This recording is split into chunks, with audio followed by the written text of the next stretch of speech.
Hi one and all. ఇవాళ మనమైతే McDonald's అలాగే కేఎఫ్సి ఈ రెండిట్లో ఏది బెస్ట్ అనేది మనం ఇప్పుడైతే తెలుసుకుందాము. ముందుగా మనము ఎక్కడైనా సరే ఫుడ్ తినేది టేస్ట్ కోసమే. సో మనకి కాస్ట్ ఎక్కువ టేస్ట్ బాగుండాలి అనుకునే మెంటాలిటీ మనది. మెక్డొనాల్డ్స్ అండ్ ఈ కేఎఫ్సి రెండింటిని కంపేర్ కనుక మనం చేస్తే దాదాపు ఒకేలాగైతే ఉంటాయి. వీటి యొక్క అంబియన్స్ అయినా, క్వాలిటీ, క్వాంటిటీ అండ్ ప్రైస్ లో కూడా చిన్న చిన్న మార్పులు, ఏదో 20 రూపీస్ 30 రూపీస్ అలా డిఫరెన్స్ ఉంటుంది తప్ప ఎక్కువ డిఫరెన్స్ అయితే ఉండదు. అండ్ క్వాలిటీ గానీ క్వాంటిటీ గానీ దాదాపు సేమే ఉంటాయి. ఏదో ఒక 2-3 అలా చిన్న చిన్న మార్పులు తప్ప. ఇక ఎక్కువగా మనము చూస్తే మెక్డొనాల్డ్స్ యొక్క బ్రాంచెస్ అనేవి చాలా తక్కువ ఉంటాయి. కేఎఫ్సి దాదాపు చిన్న చిన్న పట్టణాల్లో కూడా అయితే బ్రాంచెస్ అనేవి పెడుతూనే ఉంటారు. ఎక్కువగా మెక్డొనాల్డ్స్ వి చాలా తక్కువ అయితే మనకి కనిపిస్తూ ఉంటాయి. సో కొంచెం ఈ అడ్వర్టైజింగ్ విషయంలో కొంచెం కేఎఫ్సి ఎక్కువగా అయితే ముందంజలో ఉంటదని అయితే మనం అయితే చెప్పుకోవచ్చు. ఇక మనము ముందుగానే చెప్పుకున్నాం కదా, మనకి టేస్ట్ ఏది బాగుంటే మనము అదే ఎక్కువగా అయితే తినడానికి అయితే ట్రై చేస్తాం.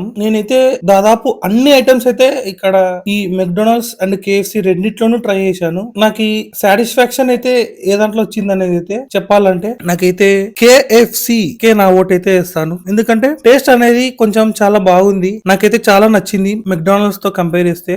మరి ఎవరి అభిప్రాయాలు వాళ్ళవి, ఎవరి టేస్ట్ అయితే వాళ్ళది. నాకు ఎందుకో కొంచెం మెక్డొనాల్డ్స్ సరిగా అనిపించలేదు అబ్బా. టేస్ట్ అనేది నాకు ఎందుకో అంతగా అనిపించలేదు. Not satisfied with the McDonald's. ఈ రెండిట్లో ఏది బాగుంటుంది అని నేను అడిగితే కేఎఫ్సి కే నా ఓటు అయితే వేస్తాను. టేస్ట్ పరంగా చాలా బాగుంది కేఎఫ్సి నే. మీరు గనక ఈ రెండు గనక ఒకవేళ తిని ఉంటే మీకు ఏది నచ్చిందో కామెంట్ లో అయితే చెప్పండి. అండ్ మీరు ఎక్కువగా తినే ఐటమ్ కూడా మెన్షన్ అయితే చేయండి. ఉంటా మరి అయితే నెక్స్ట్ వీడియోతో మళ్ళీ మీ ముందరికి వస్తాను. అండ్ నా కంటెంట్ గనక మీకు నచ్చితే సబ్స్క్రైబ్ చేయండి, అలాగే షేర్ కూడా చేయండి.